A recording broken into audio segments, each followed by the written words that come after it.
I'm talking about sprouts and sprouting. So I have broccoli sprouts, which I know people see things like broccoli sprouts, alfalfa sprouts, and things like that in the grocery store. But I also sprout things like my oats, lentils, different nuts and seeds. So I'm going to slide that back for you to see. Nuts. Right now I'm sprouting some quinoa. And I even have, what is in here? Oh, more oats. So there are all sorts of different things that you can sprout. And so we sprout to activate the seeds. So when you see seeds, like these are some broccoli seeds, this little black seeds here. I have some kohlrabi here. So people that eat broccoli, they'll eat kohlrabi, but they don't necessarily eat the seeds. These are the kohlrabi seeds. Because that's really, it's almost like, I don't know, it's just a seed, you know. It can last for years in your pantry or something, and then you plant it and it turns into this wonderful plant, produces food for us. And so when we soak seeds and nuts and things like that, let me back up. Seeds, nuts, beans, all of those are created to be eaten by an animal like us, and then pass through the digestive tract of that animal or human, we are animals, and so that it can still be planted and recreate another plant.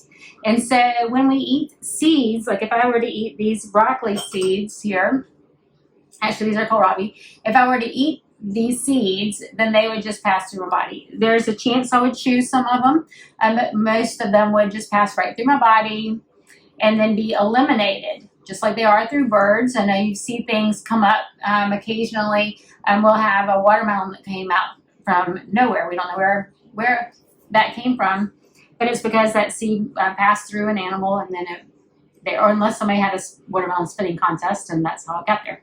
Anyway, when we sprout it, we activate that seed, and so we kind of bring it to life in a sense, so that it can grow and create another plant. And here I have broccoli sprouts. I'm going to show you how to do this in a minute.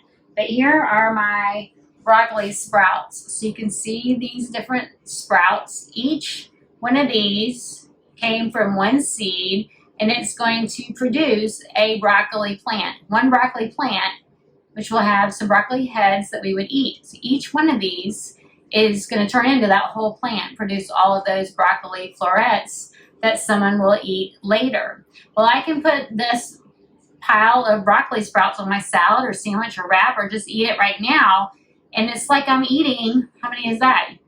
30, 40 broccoli plants. All of the nutrition for that broccoli plant is in each one of these. And so that's why we call it a nutritional powerhouse. We've activated that seed from this black broccoli seeds, look just like the kohlrabi seeds, you can see them. So we've activated that seed, it's turned into this miniature broccoli plant, and I'm gonna get all of those nutrients.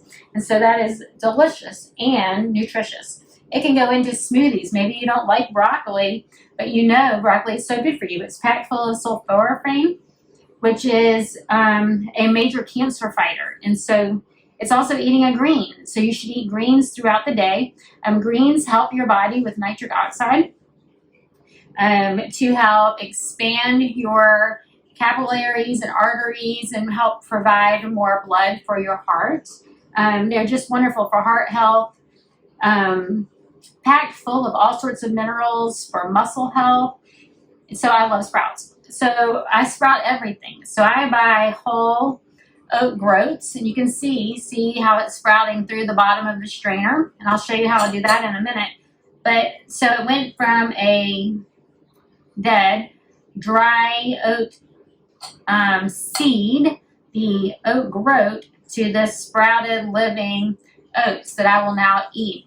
Now it doesn't look like this in the grocery store. You do have to buy oat groats in specialty stores or order them, but that is definitely more nutritious than the dried, flattened, quick cooking oats that you buy in the store. That would be a processed food. This is a whole food. And this is quinoa here. Not everyone's familiar with quinoa, but it looks like couscous. And you can see I have it soaking here. So that's the first step. First, you rinse it. This is my kohlrabi seeds. I rinse them. They are wet. They'll stick to my fingers. So they're wet. I soaked them. I didn't soak them. I rinsed them. I ran them under hot water for about a minute to wash them to get any dirt off. If you've ever collected seeds, seeds quite often have some dirt or dust on them. So I rinsed them really good to get the dust or dirt off. And then I'm going to pour it into this jar of water here. So I can get them all out. And then I'm going to use a special lid. So I have just the regular ring that goes on a mason jar. You can use any jar you want. But I like mason jars because I have these lids. And then you can buy a sprouting lid or screen like this. You could cut your own screen. And so you can see that's going to keep it so I can strain any water, rinse it, and reuse it. Or you can even make your own from a craft store. This is just a piece of plastic. So because the broccoli seeds are so small, this is going to work. And when I'm using sprouting beans, like mung beans, then I usually just use this one. So I'm going to leave this to sit until tonight, before I go to bed tonight. So it's about noon. So maybe 6 to 8 hours for a little seed, 8 to 12 hours for a bigger seed, such as a bean. If you were going to soak like garbanzo beans or something like that, then you would want to soak them for more like 12 hours. I used 2 tablespoons of these tiny seeds. When you're using things like broccoli seeds, or kohlrabi seeds, or even radish seeds, which are really spicy. If you like spicy, radish seeds are really good to add on the salad if you like that sharp bite. But I put 2 tablespoons in here. If I'm soaking beans, mung beans, I might put 1/3 of a cup in here. And it's going to fill the jar. So my jar is not full. I've been eating on this. But this is how it starts. I'm soaking these. Tonight before I go to bed, I can pour it out through those holes. I can fill it back up through the holes, swish it like this, and then I'm going to pour the water back out, and then I'm going to set it upside down. I put this back on. A couple of different ways. I don't want it upside down flat. I want it, some people will use a bowl. I guess I can use this clear bowl so you can see better. Some people will use a bowl and let it sit like this. You need airflow. So it can sit like this on your counter so you have some airflow. You get up in the morning, you fill it up with water again, swish it, pour it back out, leave it again until they get to about this long, until you see the little roots grow out. And you want those roots to be, if it's broccoli seeds, you want them to be kind of long. I don't know if you can see that. Here's my seed, and here's the little strings. Here's my oats. Can you see the string? If I put it on this blue lid, maybe you can see that. You can see it's got the little tails. I could plant this outside, and it would grow a plant for me. That is packed full of nutrition. I want to eat all of that nutrition.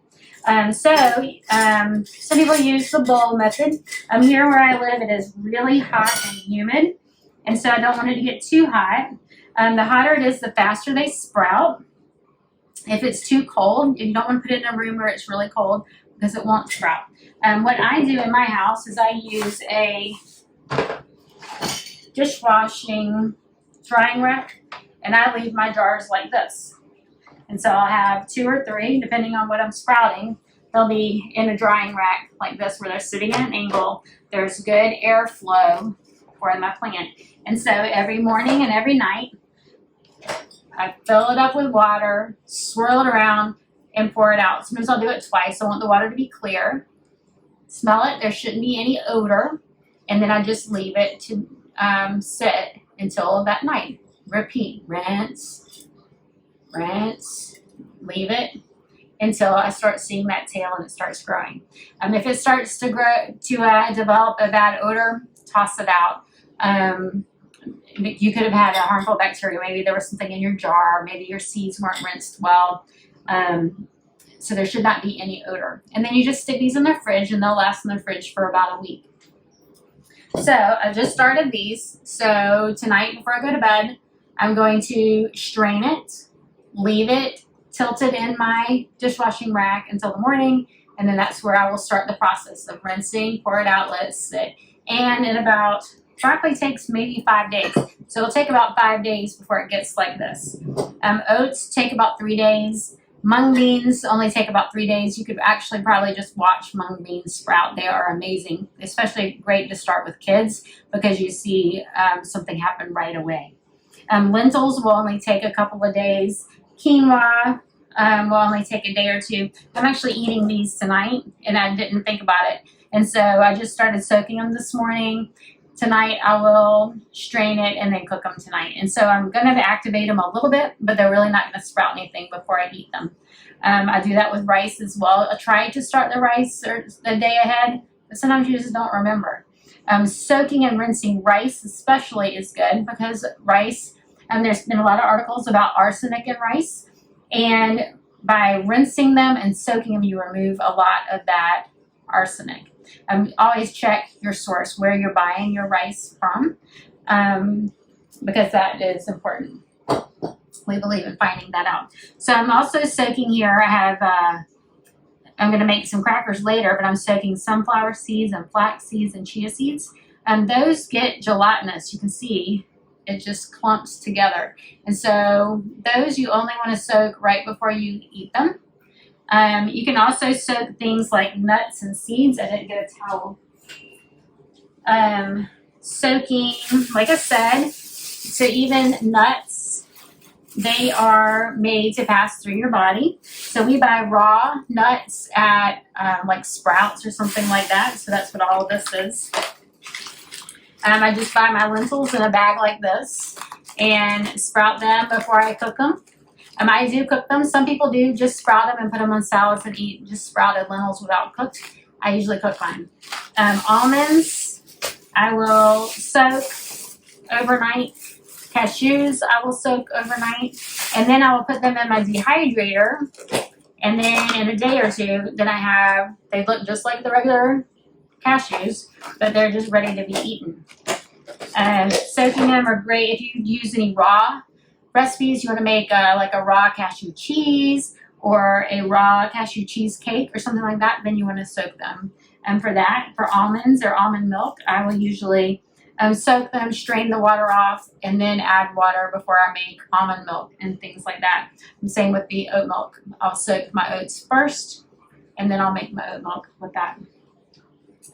So I just wanted to show you really quick. So this is my kohlrabi, and this is my radish, and this is my broccoli. I really like the Handy Pantry brand, but you want to make sure whatever brand you have that it is organic, and usually it will say sprouting on it. So it's made, they're not made for sprouting seeds, but they are safer as far as sprouting. Sometimes in the media we'll hear things about bacteria in sprouts. Here in your home, you know how clean your utensils and jars are. You just want to make sure they're nice and clean before you get started. You should not have any problems. Using sprouts from someone that you're not sure about the cleanliness, that might be where it's a little bit risky. So just keep everything clean. And this is a great way to add more nutrition to your dishes. All right, so start sprouting. Let me know if you like videos like this and want to learn more. Comment below, subscribe to my channel, and share my videos. Thank you. Enjoy.